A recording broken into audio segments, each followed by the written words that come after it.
د شیرافضل مروت هم اخر صبر تمام شو او د عمران خان خلاف یو ډیر غټ ټویټ کړی دی چې په دغه ټویټ باندې د پی ټی آی کارکونانو شیرافضل مروت شدید د تنقید ښکار جوړ کړی دی. په هغې باندې ډیټیل سره خبره کوو چې شیرافضل مروت د عمران خان خلاف څه ټویټ کړی دی. بل رانا ثناءاللہ یوځل بیا د 9 مۍ واقعاتو حوالې سره بیان جاری کړی دی چې په هغې هم تفصیلا خبره کوو چې څه موده پس د رانا ثناءاللہ دی ولې د 9 مۍ واقعات چې کوم دي را تازه کوي. دې کې د دوی څه مقصد دی په هغې هم ډیټیل سره خبره کوو. خو بل فیصل آباد کې یو کس چې کوم دی ریلګاډي له ځان غورځولی دی خودکشي یې کړې ده. خودکشۍ نه پس چې د هغه تلاشي کله واخیستلی شوه نو د هغه د جیب نه داسې کاغذات راووتل چې خلک یې حیران کړل او هغه کاغذاتو سره د حکومت باندې کرنټ حکومت باندې هم سوالات اوچتېږي. نو ویډیو خپله هم مکمل وګورئ. دا درې غټ اپډیټس په دې ویډیو کې تاسو سره شریک کوم. ویډیو خپله هم مکمل وګورئ او مخکې ملګرو سره ضرور شریک کړئ. ټول نه پهله په رانا ثناءاللہ باندې خبره کوو چې رانا ثناءاللہ د 9 مۍ واقعاتو حوالې سره څه بیان جاری کړی دی او د ده مقصد څه دی.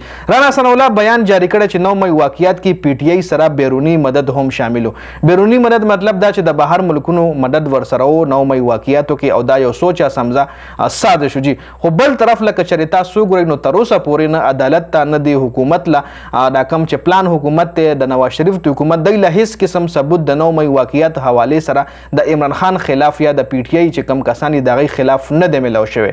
د عمران خان خلاف د 9 مۍ واقعات حوالې سره نه دی سره سی سی ټي وي فوټیج شته چونکې عمران خان ولا بار بار د سی سی ټي وي فوټیج ډیمانډ کوي چې تاسو راوباسئ که نه کوم ځای کې مونږ راغلي یو کوم ځای کې زما لیډر راغلی چې هغه 9 مۍ واقعاتو کې انوالو دی دا چا کړي دي چونکې فوټیج چې کوم دی هغه هم غایب دی. او بل طرف ته رانا ثناءاللہ د څه موده پس د 9 مۍ واقعات چې کوم دی را تازه کوي دې دپاره چې دی دا اور نور هم ګرم کړي ځکه دی غواړي چې دا اور مړ نه شي ځکه که دا اور مړ کېږي دی حکومت ختمیږي وروره.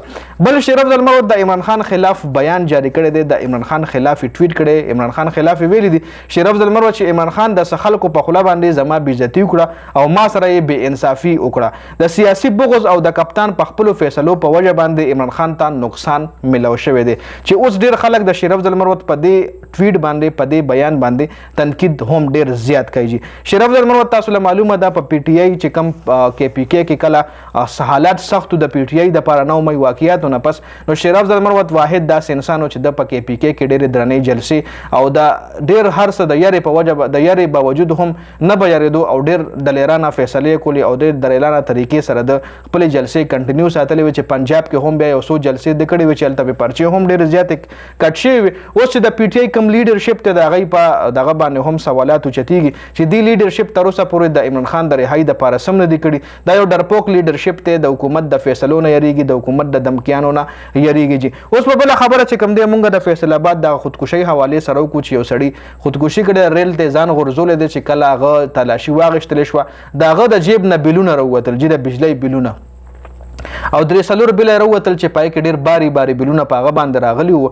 ډېر زیات بیلونه په هغه باندې راغلي وو چې هغه بیلونه هغه نشو پی کولی د هغه ټینشن په وجه باندې د هغه دغه په وجه باندې هغه خودکشي وکړه ریل ته ځان واچولو. دا صرف نه دې نه مخکې یو بل کس هم سره د بچو بوله دانګلي چې په هغه ټایم ریسکیو والا موجود چې روي نو تپوس یې ته هغه وایي بس د بجلۍ د لاسه ما خپله زندګي ختمول غوښتل نور زه د بجلۍ بیلونه نشم داخلولی.